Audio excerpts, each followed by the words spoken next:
Hi everybody, welcome to the Rambling Toffee podcast. I'm Mark. I hope everybody's doing great this Monday afternoon, I think, when I'm doing at time of recording.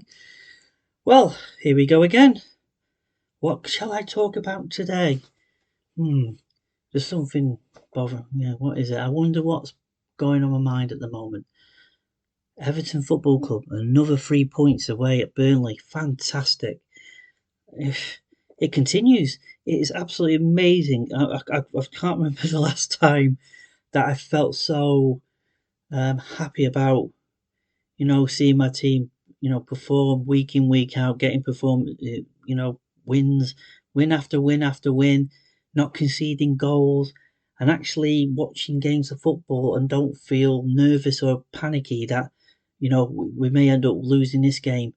And it's just been fantastic over the last few weeks, and it's been building these kind of performances since I think I'm trying to remember what when we started to get some away results against Brentford, of course, and the Villa result as well. So we're starting to see this team grow and get better and performing better, and the confidence and everything it gradually getting better. And one of the things that I've noticed, which was great, is the fact that the team itself, have been together. There's been no ins and out, no change in formation, no change in tactics. Okay, we'll talk about the Burnley game in a moment, but we've not had, we've been lucky not to have a major injury crisis or suspensions or things like that. Any kind of injury that has taken place throughout the season since the start of the season has been, one here or one there, and it's not been, 3 or 4 players that have impacted the team completely.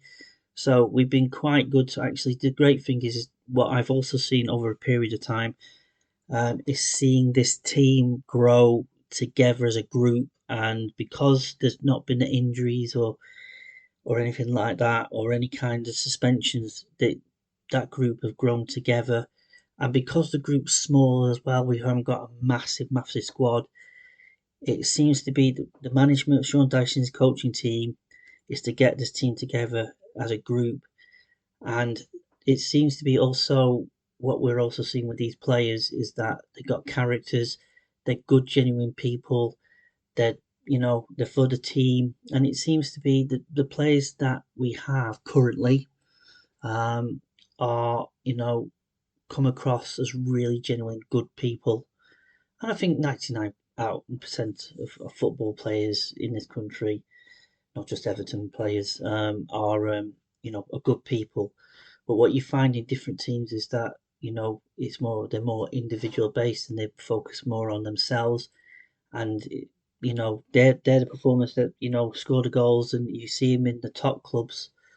But what we have is a team that's been building and building slowly over a period of time since Sean Dyche has been in, getting the right players in when we've had the opportunity to do so, and getting obviously not just for the players that we have, it's what you can fit into that team, a tactical sense, getting the balance right, make sure we get a striker in, because of course we've had the struggle with the strikers, bringing them people, bringing the right people with the right attitude and right mindset, but are also committed, are willing to put a shift in and put the work rate into games. And it seems to be, if you look through that team now, when we're talking the now, is you see a team that's full of character, full of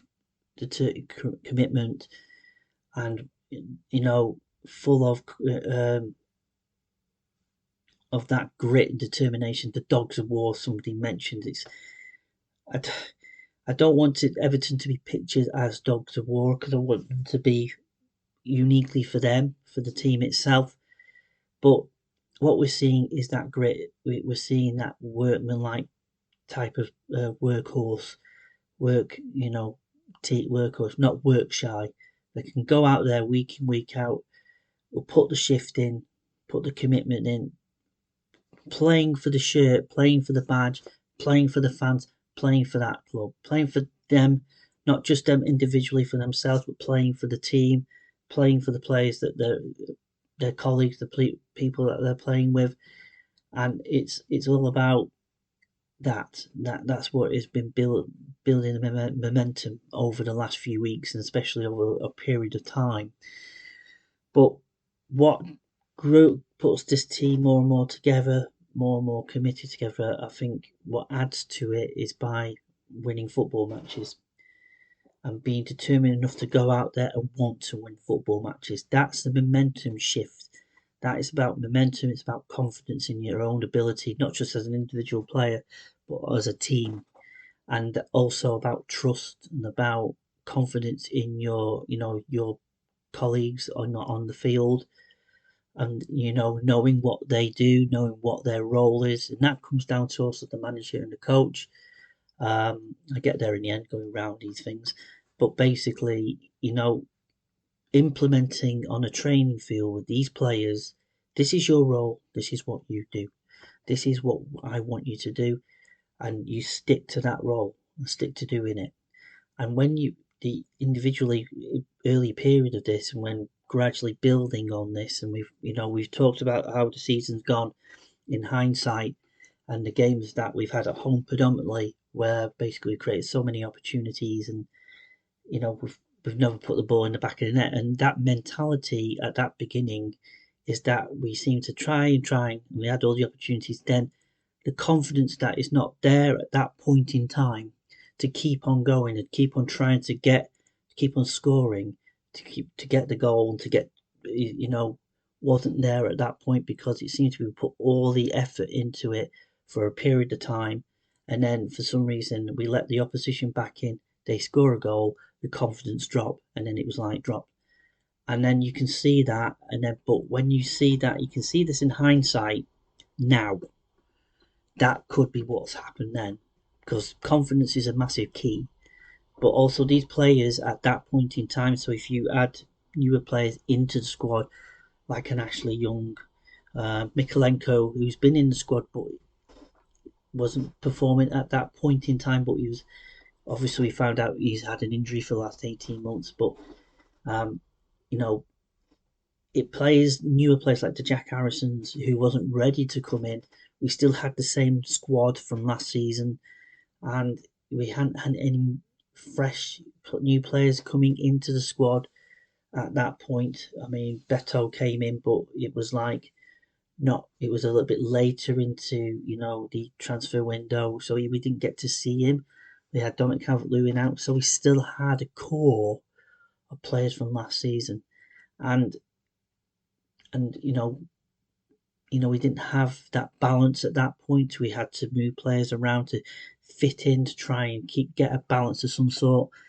But it was working on the field. But it's hindsight when we talk about this on the 18th of December to what happened back in September and October, and why these things happen. But it was interesting that we can look back on. Before I talk about I was talking about the Burnley and Everton game. I'll talk that in a minute. But if you think in hindsight, how when Sean Dyche, after every press conference, which kind of frustrated me in saying, "Oh yes, we're creating opportunities, we're getting in the positions," but it's the mentality, it's getting it right on the field. It's we'll keep on working, we'll keep on working, we'll keep on doing it. And players are not. And obviously, he didn't have the Calvert-Lewin up front. He didn't have that striker. He didn't come back in.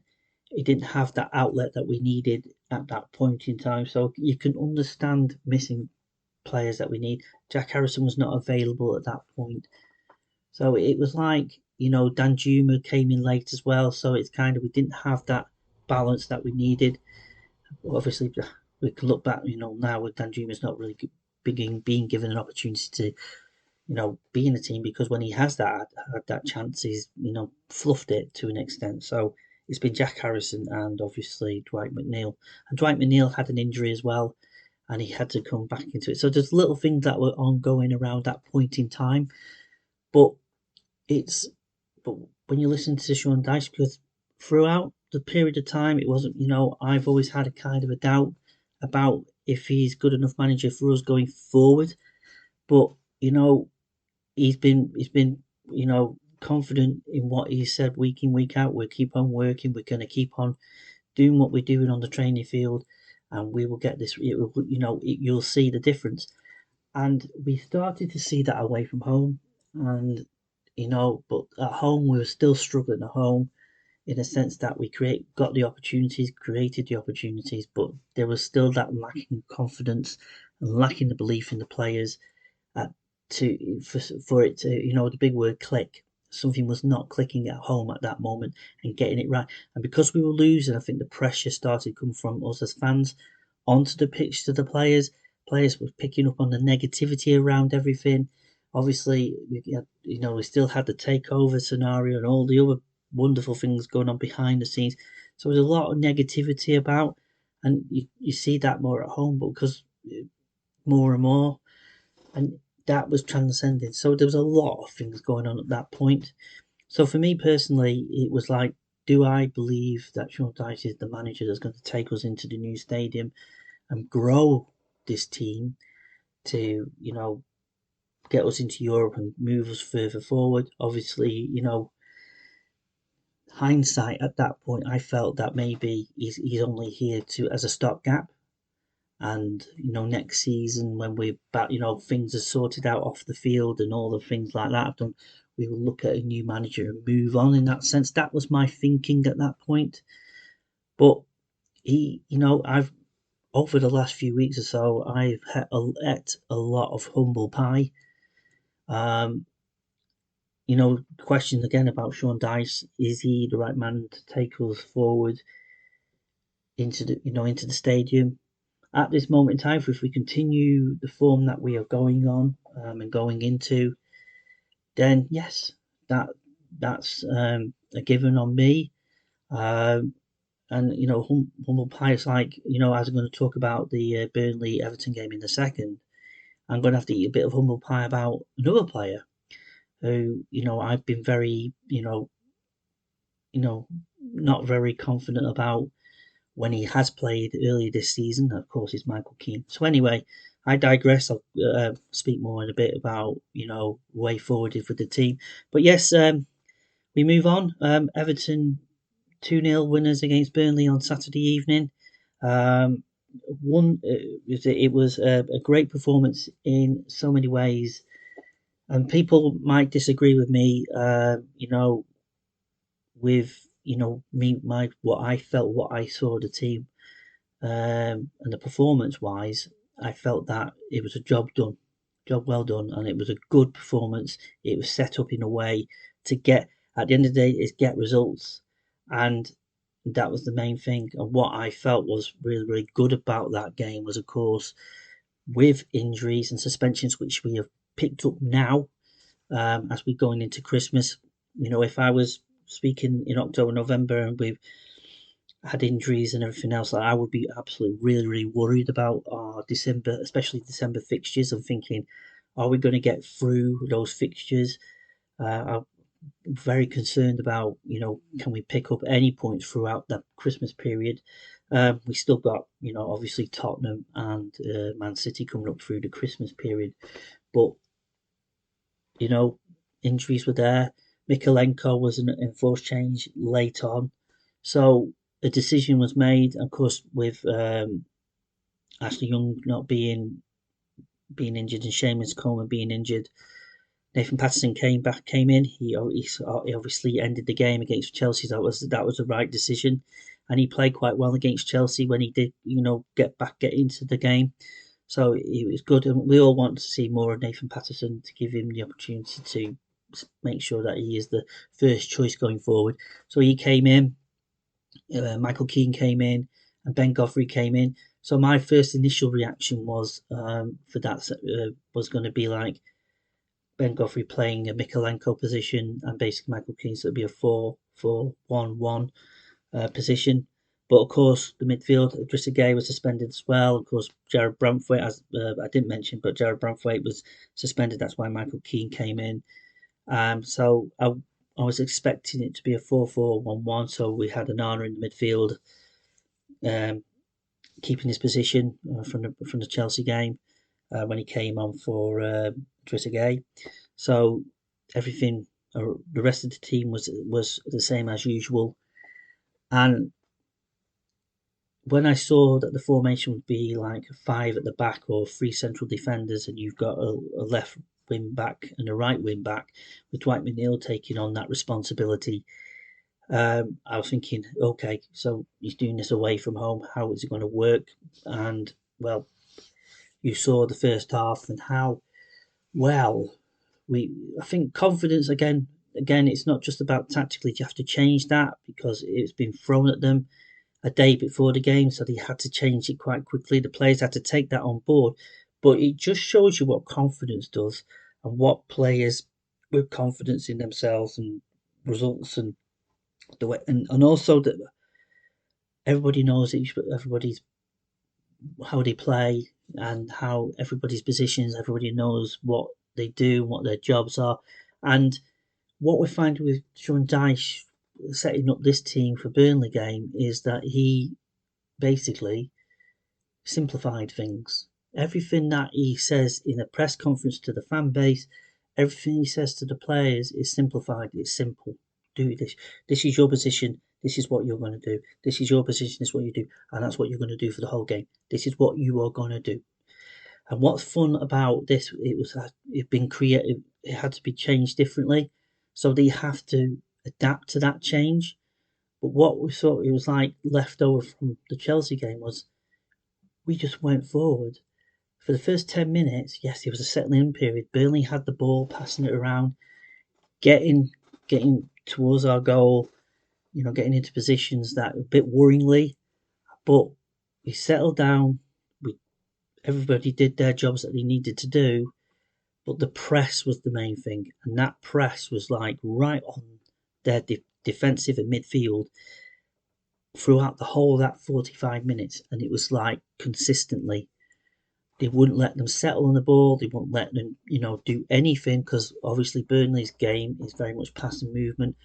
And we saw in the second half a very different thing where, of course, their possession was quite high, but we just kept on persistently getting at them. They were making errors, they were making mistakes, and because of where they are in the table, lacking in confidence, everything else, we pounced on them.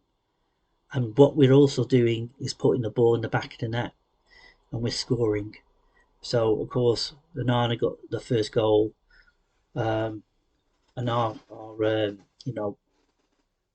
corner crosses, our free kicks, our everything that we're getting into the box is causing lots and lots of trouble because of the players that we have. There are 6 foot nothings players like Onana, like Calvert Lewin. We have players in there like Tarkowski, Michael Keane, who is in it today. We've got Godfrey as well. We've got players who are quite in height to get in there and actually, cause trouble with the goalkeeper. And I think that was the plan with James Garner with his corners, or it was Dwight McNeil taking the corner, but this one was James Garner. It was getting it right where he put pressure on the goalkeeper, and that's what happened. It held, and we scored the goal, and that was got us up in front. And then, of course, Michael Keane, I think he should be more a striker. He seems to be, again, ball great flick on. Again, it's from a Pickford getting the ball in, flick on by Tarkowski, but that he hit the ball great, good save by the goalkeeper. It bounced, deflected back towards Keane, and he just had to slot it into the goal. 2-0 up. We could have, we pushed and pressed, and we could have had over opportunities in that second half and in the first half to actually get ourselves further ahead. But it was that press. It was so impressive to see that. And what that again is, whatever people think about the players and what we think, are they, good enough? Are they Premier League standard? They're obviously Premier League standard because, well, they're in the Premier League and they are performing at the standard. But if you think they're going to be players that are up there with the likes of the Man City players that they have, or the players that Liverpool have, or the players that Arsenal have, or anything like that nature, even put Aston Villa in that equation.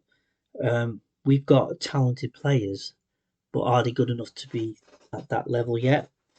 They may not get to that level. I don't know, but confidence and momentum and belief and teamwork ethic you can get anywhere and you can get better and better and better. Somebody said, Will Hanrahan, who I follow on Twitter, he basically said, is this the Everton Milk Cup moment against Oxford, where basically, we scored the goal in an away game, and it's just like this momentum shift, and we just went on a big run and got to the cup final, FA Cup final in that year, and then we went on to win the league the next season. I know it's different times, and I know but I kind of understand what he's saying. But yeah, so the first half, I mean, I can kind of understand what he's saying, but in that first half, that was epitome of a team that's taken on board different tactics, how to play a different way, and taking in the formation in a different way, and taking on that instruction and information, and going out there and doing a job and keep on doing that job. And okay, again, it is Burnley. Okay, they're not playing well. They're trying desperately to get out of that position they're in, and I'm guessing that Vincent Kompany is probably under a lot of pressure to get results, or well, it tends to happen. He might lose his job, but for us, we only have to beat the teams in front of us. Yeah, and I think we have to. It doesn't matter who they are. People have been critical, saying, "Oh, you beat Chelsea because well, no. Chelsea got some really good players, and okay, they're not performing. They're very hit and miss at the moment with their performances. But we got a result against them. It doesn't really matter. Newcastle, the excuse was they're a bit tired and they've had injuries. We've had one or two injuries here or there. We've got a smaller squad than they have. But it's like all these excuses. But we have to beat the team in front of us. Simple as that. It doesn't matter what team it is. It doesn't matter if they're bottom of the table or top of the table. You have to beat them in front of you. And on that performance alone, it's about performances, and that was a perfect first half performance from the team. They pressed, they did their jobs well. Everybody working really hard as a team, supporting each other, helping each other out. The fans getting behind the team again, wonderful fan support as per usual. But then we go into the second half, and it was an inevitability that we were going to see Burnley, being the home team, wanting to get back into the game. But we set up as it is, we stayed as it is, stayed balanced. We did that job really, really well as well.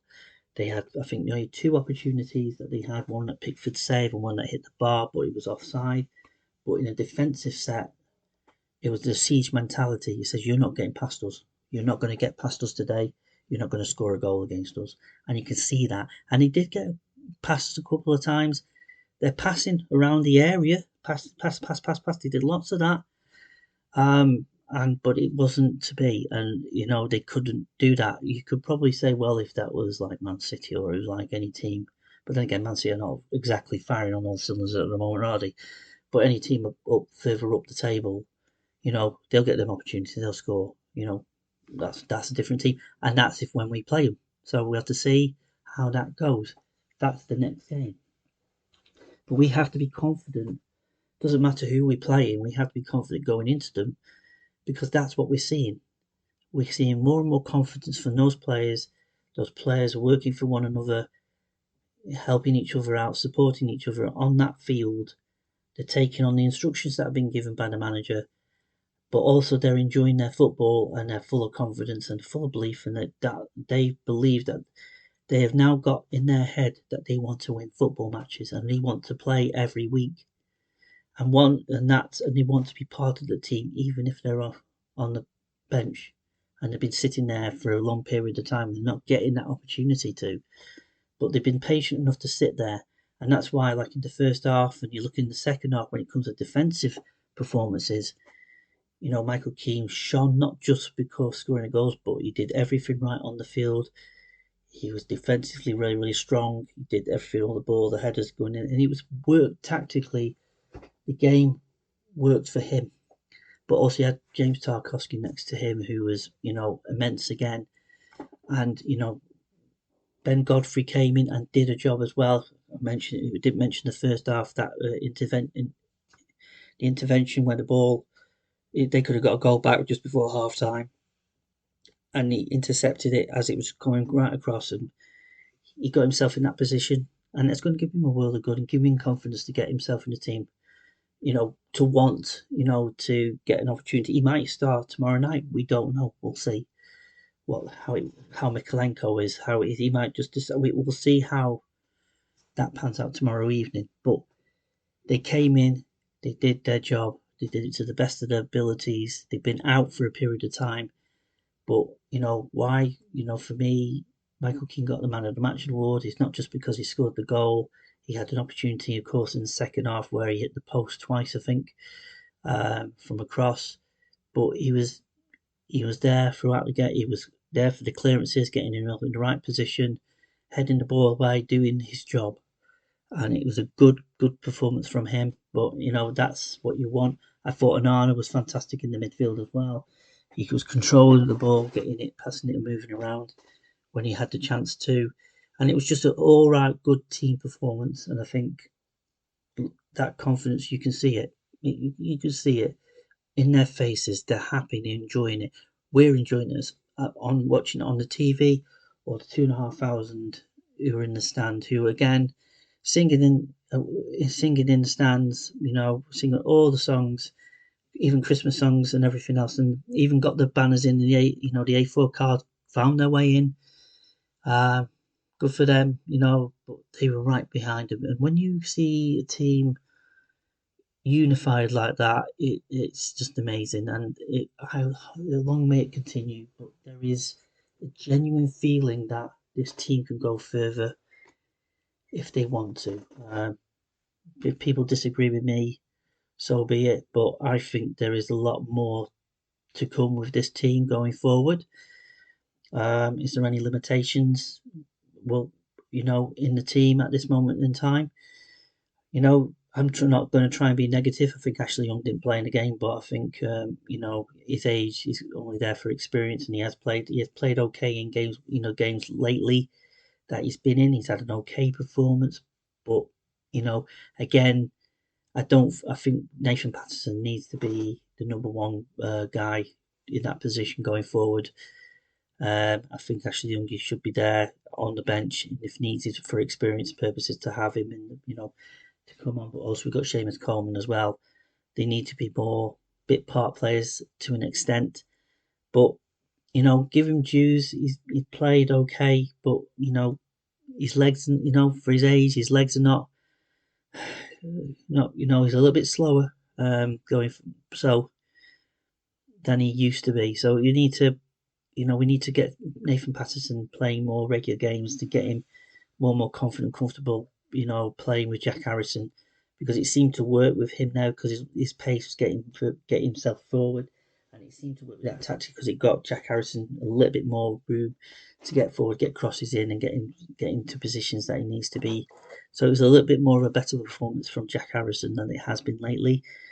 But as a team performance, that's all you can ask for, and we go on, we look up the table and not down the table, because I think just because of where we are, we've got 16 points. If we had them 10 points back, we would have been 26 points, and we would have been, I think, ninth, and we would have been a point off, I think, Europa Conference League, and we could have been in a stronger position, even pushing even further up to Europa League, and well, if you want it to be, really. But this momentum's there. It's going the way it is. We're enjoying it. It's great. We got our team back in the sense of the word. The team kind of had that Moyes feel about it in some ways. That went out there and set up in a way and did the job what they needed to do. Got the goals, and just blowed off Burnley in the second half, and just made it harder and harder for them to get any kind of opportunity to get back into the game. And that is what you want from a team performance. And we are now 7 points off, away from the relegation zone, and I think we should be all looking upwards as we go forward. We've got the Fulham game tomorrow in the Carabao Cup, so there's positive that we might get a chance with our confidence and belief that we might be able to get a result and get to the semi-final. It's going to be a tough one because Fulham are doing quite well in the league. They've been scoring lots of goals, but round I think one of their round Jimenez I can't is out injured, out with a suspension. So basically, it's still going to be a difficult game tomorrow. Um, let me know. So it'd be interesting to see how we do against them. It would be a lot tougher, but it's an opportunity to get to a semi-final and it'd be great. So it does have that night to go into 2024. It was 1984, 85, 1983, 84. The Milk Cup was 84. So yeah, 30 years ago. That comparison was made. So I suppose it could be. You never know. We could have a trophy that coming our way, but we'll have to wait and see. But if we play the way that we do and we keep on putting the performances like we have done, and and we make sure that we don't get a rash of injuries, I think there's an opportunity there to get to a final. So we'll have to wait and see. The next game is Tottenham away, which is next Saturday, and that's will be a tough game because I think they've got some results again. Richarlison have obviously scored a couple in their last win. So against Newcastle, a week I can't remember what performance it was. So Tottenham are doing okay. So it's going to be a bit of a difficult performance, a difficult game going down there, but we should be confident again. To go out there, apply ourselves, set up tactically, set the formation up the right way, and do what we need to do. And we could come away with a result. But let's wait and see. Let's get behind it.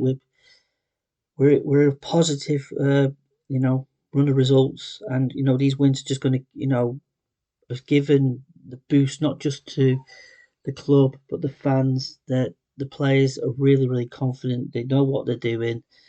They're happy, and I think long may it continue. And it's going to be difficult. And as the season goes on, yes, there's going to be bumps in the road continually. It just happens that way. That's football for you. But one of the biggest things that has always been a threat in any team's armour is the good old getting complacent and being consistent and actually keeping that consistency for for the whole season. Because injuries, as I say, come into this. Like we've had a few injuries and suspensions, and so injuries come into the equation, and anything like that can derail you in some way or another. But going forward, I think we're going in the right direction. We're going in the right pathway.